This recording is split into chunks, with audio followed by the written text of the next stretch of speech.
దేవుని నామమునకు మహిమ కలుగునుగాక.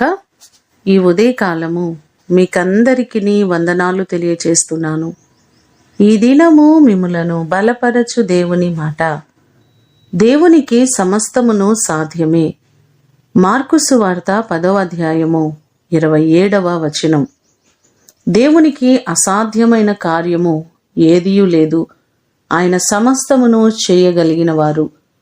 యెషయా గ్రంథము 44వ అధ్యాయము 24వ వచనంలో చూస్తే, గర్భము నుండి నిన్ను నిర్మించిన నీ విమోచకుడగు యెహోవా ఇలాగు సెలవిచ్చుచున్నాడు, యెహోవానగు నేను సమస్తమును జరిగించువాడను అనే మాటలు మనకు కనబడుతున్నాయి.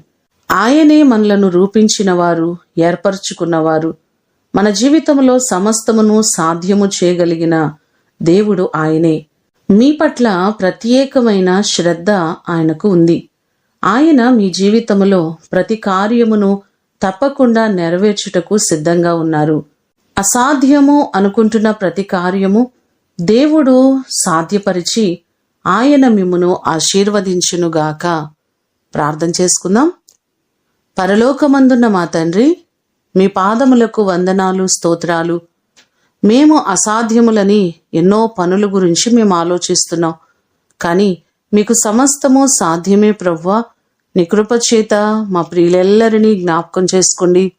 ఏ కార్యముల కొరకు వారు ఆశతో ఎదురు చూస్తున్నారో ప్రతి కార్యమును వారి జీవితాల్లో సాధ్యమగునట్లుగా మీరు చేయండి. ఈ దినము కొరకు వందనాలు ప్రభువా. ప్రతి వారికి నీ కృపాక్షేమములు మీరు తోడుగా ఉంచండి. ప్రతి వ్యక్తిని, ప్రతి కుటుంబాన్ని నిండారులుగా మీరు దీవించి ఆశీర్వదించమని యేసు అతి ఘనమైన నామమున అడిగి వేడుకొని పొందియున్నాము తండ్రి. ఆమేన్.